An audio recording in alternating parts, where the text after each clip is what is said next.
Yeah, you see the title. I was hoping things would get better, but you know, I'm just a optimistic guy.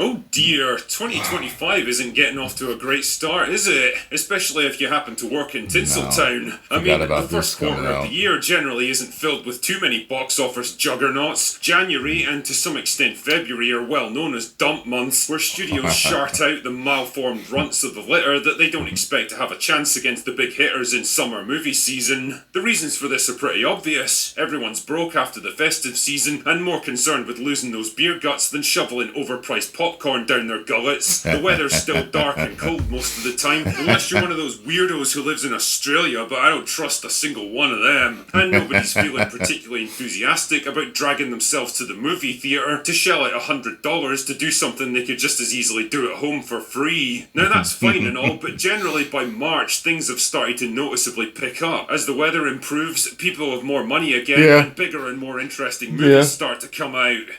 Really?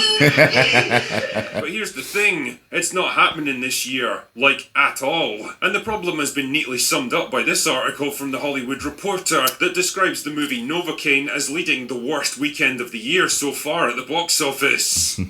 No shit. I mean, I can't say I'm too surprised, to be honest. We're not exactly swimming in unmissable content right now. Take Novocaine, for example. Tell me, do you want to see Jack Quaid playing a weak man who gets his arse kicked over and over again? You know, like every other role he's played for the past 5 years? Jesus, I don't know what that dude must have done to anger the powers that be in Hollywood, but it must have been something pretty bad because his entire career seems to have been one long humiliation ritual. Here's a little tip for you, Hollywood. Yeah, his dad always came off as tougher than that. We've had our fill of weak male characters being humiliated and beat down, thank you. Maybe you could try switching things up and writing male leads that don't make us want to throw up in our mouths. Then there's Mickey 17, a misfiring sci-fi comedy with one of the worst cases of TDS outside of Mark Hamill's living room that feels like it was written 10 years ago, cost $120 million to make, and has raked in a grand total of $90 million worldwide. Or how about Captain America, Brave New World, which is somehow still hanging on in cinemas more than a month after release, probably because there's fuck all left to compete with it. A movie that cost anywhere up to $300 million after all the reshoots, failed to even reach $400 million worldwide. Told you nobody believed the whole 180. And seemed to have disappeared without a trace after its opening weekend, becoming Marvel's first flop of the year. Don't worry though, I suspect it won't be the last. Disney's first flop of the year. And you're right, it won't be the last because they got another one coming in starting today. And that's probably going to be a flop too. Don't know about Fantastic Four. People seem excited for it, but it looks like, to me, they're getting excited for possible huge amount of garbage. We shall see though. The only decent movie out right now is Steven Soderbergh's spy thriller Black Bag, with an all-star cast and a pretty slick screenplay, which for some reason has been lumbered with a non-existent marketing campaign to the point where I didn't even know the movie fucking existed until I saw it on my local cinema listings. Seriously, go watch it if you can and support movies that actually deserve it. Either way though, none of this is going to change the fact that the first quarter of 2025 is shaping up to be pretty dismal for Hollywood, with a series of flops and underperformers failing to liven up what's already a pretty slow period.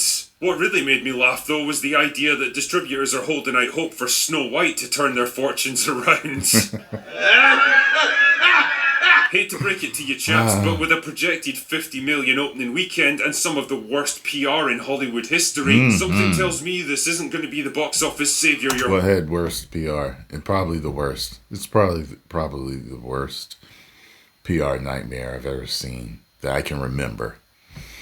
Hoping for. So if not Snow White, then can anything jolt cinemas into life over the next few months? Well, the Minecraft movie's coming out in April, which actually seems to have recovered from that disastrous first trailer to build up some decent momentum. Really? Generally these days I see Jack Black movies as the place where comedy and entertainment go to die, but the Minecraft brand is so strong that it's probably going to do well with kids at least. That's a good point. The Minecraft brand is popular. Thunderbolt seems neatly positioned to be another Marvel dud. Tonally, it looks broadly in line with Brave New World, lots of clandestine missions and government conspiracies, only without the big-name stars and recognisable characters, so I've got no idea what Marvel thinks the actual draw is supposed to be. Hey, want to watch a film about a bunch of second-rate rejects from movies and TV shows you can barely remember, who aren't big enough to support their own solo flicks? Didn't think so. Mission Impossible's probably going to do well in May, even though it's coming off the back of Dead Reckoning, if for no other reason than it's likely Tom Cruise's final outing in the franchise. Although, fuck me, that guy's probably still going to be doing action flicks when he's like 80 years old.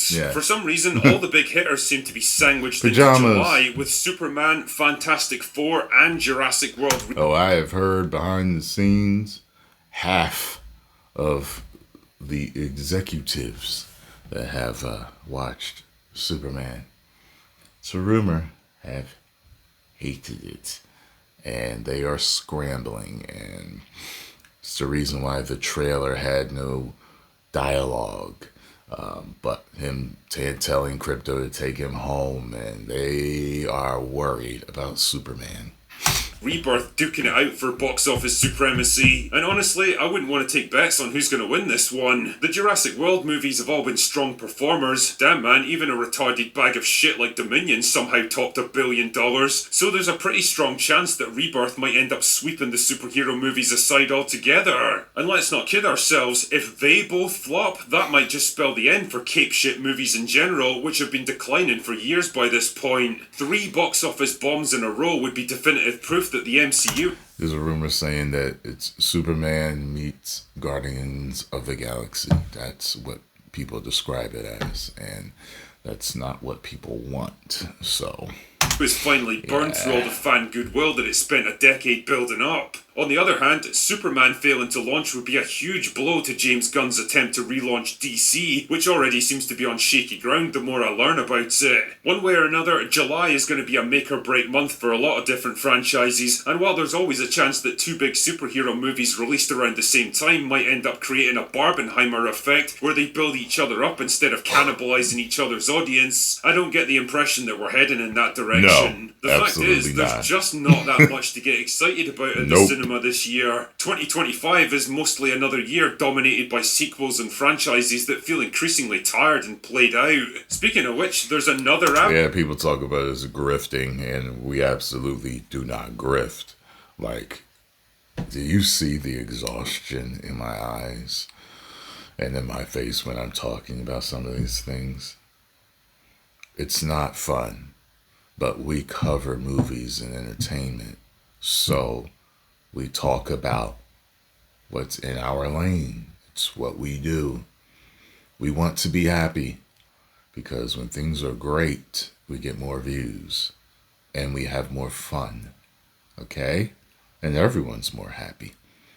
Remember the days of the Winter Soldier, Civil War, Infinity War, Endgame? Remember those days? Yeah.